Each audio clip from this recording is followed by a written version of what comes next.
कि एजेक्स क्या होता है। तो एजेक्स इज नथिंग बट, पहले इसकी फुल फॉर्म देखते हैं, that is asynchronous JavaScript and XML. और ये है क्या बेसिकली, ये अलाउ करता है वेब पेजेस को कम्युनिकेट करना एक सर्वर से पूरे पेज को लोड करे बिना। जैसे एक बहुत ही सिंपल सा एग्जांपल समझिए, जैसे ईमेल्स का, आपके ईमेल में जो इनपुट वाला जो है, जो इनबॉक्स एरिया है, वहां पे नए नए ईमेल्स आते रहते हैं। क्या आपको अब दोबारा दोबारा पेज रिफ्रेश करने की जरूरत है?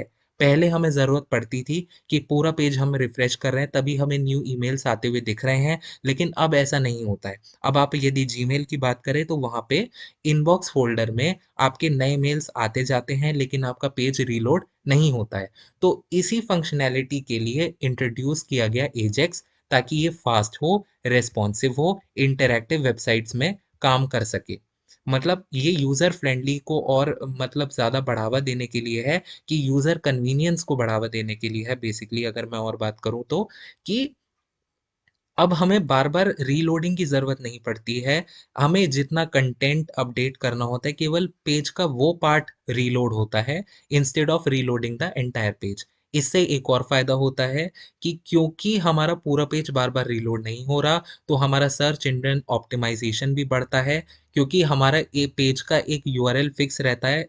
अगर बार बार पेज हमारा रीलोड हो रहा है तो यूआरएल चेंज होता रहता है बार बार, तो उससे क्या होता है, एसईओ पे फर्क आता है कभी कभार। तो अब ये प्रॉब्लम रिजॉल्व हो गई है आफ्टर एजेक्स।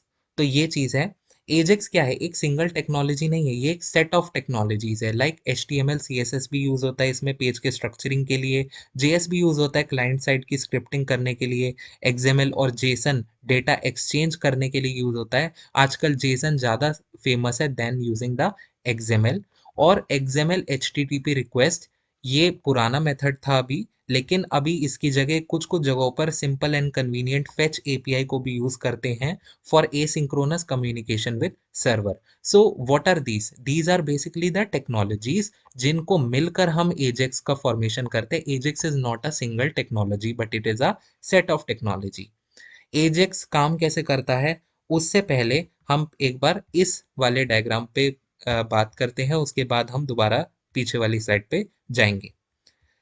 ये आपको दिख रहा होगा, एक यहाँ पे लिखा हुआ है presentation. It is nothing but, जो हमारा वेब पेज है जिसको हमने HTML एंड CSS की मदद से बनाया है, और पिछली वीडियोस में भी हम बना रहे थे एक वेब पेज को, तो वो चीज हम यहाँ पे प्रेजेंटेशन की तरह लिखी गई है। It is nothing but our web page, मान लीजिए।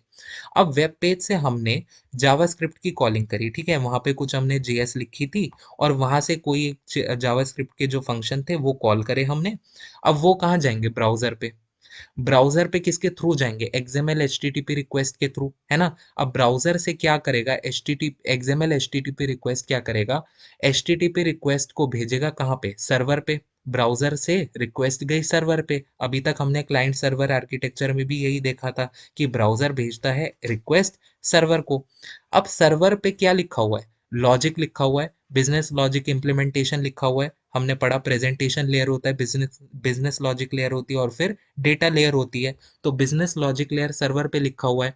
अब वहां पे PHP और सर्वलेट की मदद से XML डेटा ट्रांसफर होगा कॉलबैक्स को, और फिर कॉलबैक्स में HTML एंड CSS डेटा लिखकर आएगा हमारी प्रेजेंटेशन लेयर में, जहां से हमारा फाइनली चीजें अपडेट होंगी वेब सर्वर में। क्योंकि एक डेटाबेस भी होगा जहाँ पे डेटा का स्टोरेज होगा, जहाँ से हमारा डेटा एक्सचेंज होगा। तो बिजनेस लॉजिक लेयर से डेटा एक्सचेंज होगा, यहाँ पे जाएगा। अगर कोई डिमांड करती है, जैसे जब ब्राउजर रिक्वेस्ट भेजता है तो वेब सर्वर सबसे पहले क्या देखता है, क्या वो एक स्टैटिक रिक्वेस्ट है या फिर वो एक डायनेमिक रिक्वेस्ट है।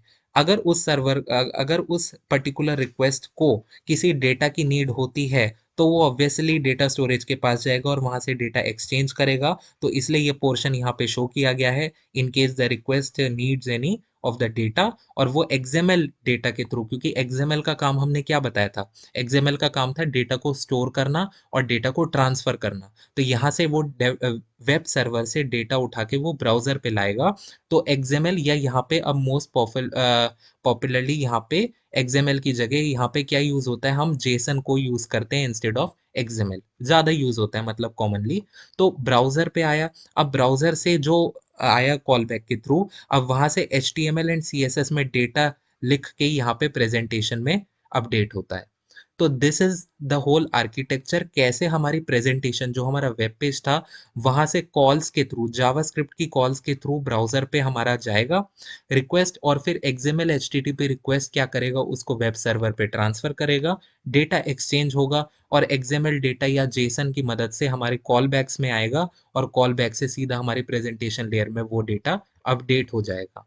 सो this is the whole flow. अब एक बार यहाँ पर भी पढ़ लेते हैं, सेम चीज लिखी हुई है। यूजर का एक्शन मतलब वेब पेज पर हैं हम, अब अगर क्लिक करा कोई एक बटन तो जावास्क्रिप्ट की कॉल ट्रिगर हुई। अब वो ट्रिगर कॉल की क्या रिक्वेस्ट करी, सर्वर को एक रिक्वेस्ट ट्रांसफर करी।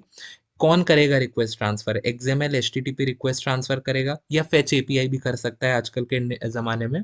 Use the request from the server, ठीक है, सर्वर को रिक्वेस्ट करी। अब सर्वर कैसे रिस्पॉन्स करेगा, वो इस रिक्वेस्ट को प्रोसेस करेगा और सेंड करेगा बाद में डेटा किसके थ्रू, जेसन के थ्रू, एक्सएमएल के थ्रू या प्लेन टेक्स्ट के थ्रू भी हो सकता है। सो पेज अपडेट होगा, फिर जावास्क्रिप्ट प्रोसेस करेगा, भाई जो सर्वर से रिस्पॉन्स आया उसको कुछ कुछ प्रोसेस करेगा by using the call back and update करेगा केवल वेब पेज के उस पार्ट को जो नीड है। और उससे क्या फर्क पड़ेगा कि हमें पूरा वेब पेज लोड नहीं करना, जहां से कॉल करी थी जावास्क्रिप्ट की कॉल, केवल उसी पोर्शन को हम अपडेट करेंगे और पूरा वेब पेज हमें अपडेट करने की जरूरत नहीं